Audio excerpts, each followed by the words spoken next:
This is going to be a continuation on from the Unique Finishes video that I did previously, except I'm going to be using the Keda liquid dyes instead of the wood dye powders. So I take a 220 grit sandpaper, I throw it on my dual action sander. The wood I'm working with is a oak veneer board that is on an MDF core. I eyeball out about 1 tablespoon of the wood grain filler. I'm going to be thinning that out in a 1:1 ratio with warm water. And I'll be coloring it with this Keda liquid dye, Keda Black wood dye. This is the warm water that I'm going with a 1:1 ratio. So it's about 1 tablespoon of warm water to 1 tablespoon of the wood filler. Now, do you really need to have that much reduction in the wood filler? Probably not. I just like to thin it out a little bit more so that way it slides around the wood a little bit easier. It just seems to slide into the wood grains and the wood pores a little bit easier from my experience, especially when you end up working with colored wood filler. Here I'm adding a 1/8 teaspoon of the Keda liquid dye to the 1 tablespoon of the wood filler and 1 tablespoon of the warm water.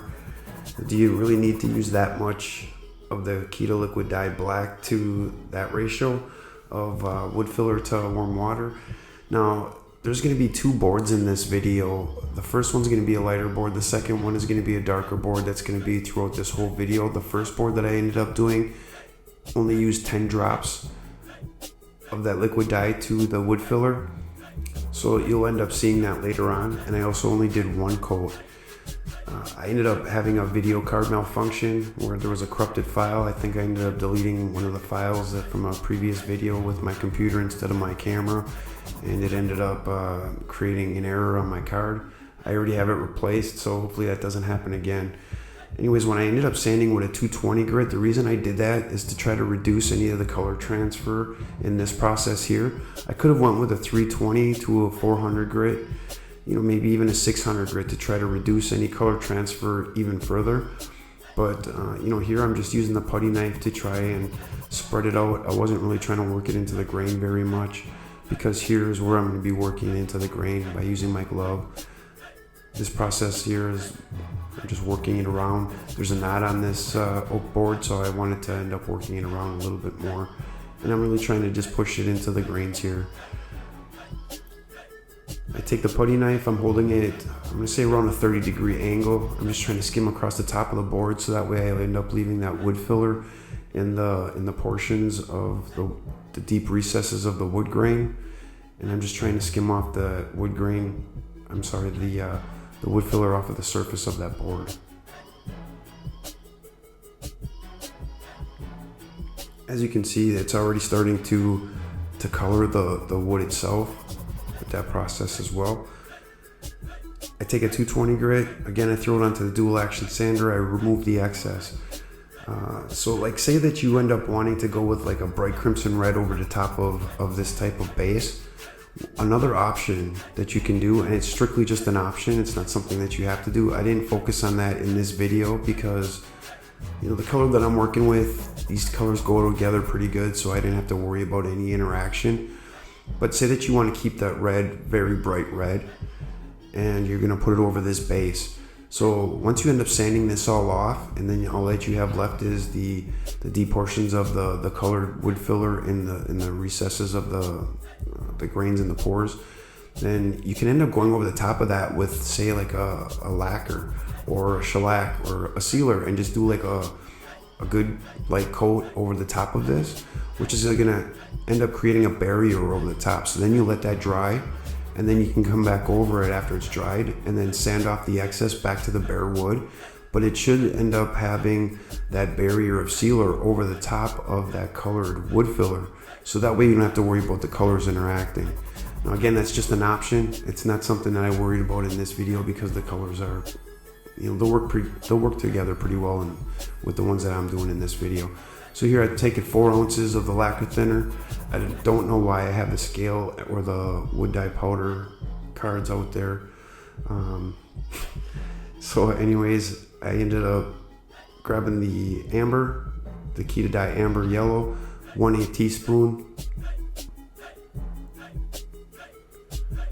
So this ratio is basically going to come down to 4 ounces of the lacquer thinner, 1/8 teaspoon of the amber yellow, 10 drops of the brown, the Keda brown liquid dye, and then 5 drops of the Keda crimson red. So there's 10 drops being added. And then this is the 5 drops of the crimson red.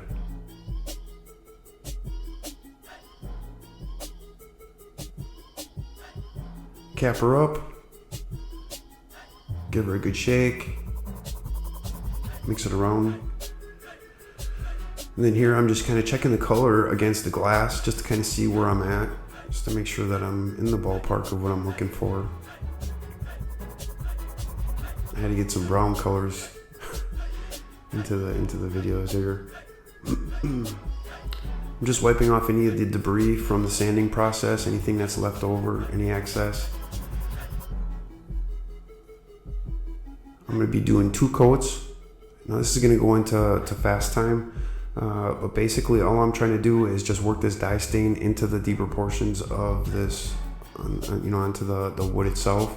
I'm not worrying too much about any of the wood grain filler lifting into this color because I wanted a darker one for this particular piece. Like I said, I already have one that's a little bit lighter than this with the 1 coat of this formula and the 10 drops of the Keda liquid dye in the wood grain filler. So you'll see that later on in the video. Now the lacquer thinner is a pretty good middle base reagent. You can also end up using denatured alcohol or acetone. You're not going to gain a whole lot between the 3 of them. Denatured alcohol evaporates a little bit faster. Acetone, it's one of the thinner liquids, and it really can penetrate wood very well. So anyways, I just ended up finishing the first coat. I'm going to be applying the second coat here. So like say that you end up sanding something to 5,000 grit and you're still looking to color something. I wouldn't recommend going to 5,000 grit. Actually, I think the highest grit I would go and still try to color it would be 220 grit. But let's just say, that you end up going that route, then acetone will probably be the way that you want to end up going. If you want something to evaporate really fast, then denatured alcohol would probably be the way to go. Lacquer thinner is kind of in the middle of the road. It penetrates pretty well. It doesn't evaporate very fast. I mean, it evaporates fast, but not quite as fast as acetone or the denatured alcohol would as an alcohol-based dye stain. I think a lot of it just kind of comes down to personal preferences, things that we grew up with our grandparents with, things like that. Now, I also end up getting a lot of requests for a lot of different woods, a lot of different finishes, a lot of different colors, a lot of different sealers. I hear you guys, I really do, I honestly do. There's only so much that I can do at one time, and I'm just kind of trying to get through some of the sealers first on just some basic woods. I'm trying to throw some different variety of woods in there here and there. I really am. I'm trying to work on some of it, but with the video card, and then it just kind of set me back and frustrated me a little bit. Anyways, I'm working with the True Oil on this one. I just want to kind of, keep I believe the other video that I did with the wood dye powders was with the True Oil, so I just kind of wanted to keep it the same. True Oil actually doesn't yellow over time. I know it has an oil name in the name itself, but it doesn't yellow over time. It really adds a really nice depth. Some guys, when they use True Oil, they just want a very thin coat where they'll cover the wood, but and you can still feel it. I'm trying to get a good color representation of what it would look like with a sealer, because not everybody's going to want to have that wood grain feel. They want to have something that's going to have a seal over it. Now this is the first board that I was talking about. This is with the 10 drops of the Keda liquid dye in the wood grain filler and the 1 single coat of this color formula. It's on the same type of wood. It's cut off the same exact board. I think they're both gorgeous colors. They're both beautiful. This one's a little bit darker because I ended up having the little more of the liquid dye mixed in with the wood filler, and I did put the secondary coat on. There's gonna be some defects in the true oil finish. Like I said, I was kind of getting frustrated with the video card. I just kind of wanted to get this one done, and I didn't finish it in the finishing room. I just threw it up on the bench, and I probably should have. But anyways, this was just one coat of the true oil. There was no between coats, so this is just the one heavier coat. I won't say heavy, but it was just a good coating, and true oil works pretty good. I like true oil. It's got some pretty good depth to it. It's got some pretty good protection if you let it cure out long enough. But you can see some of the defects in the sealer. But here's a side-by-side comparison with the one coat versus the two coats, and the 1/8 teaspoon versus 1/2 of a teaspoon. So I really hope that this video helps out, and thanks you guys for watching.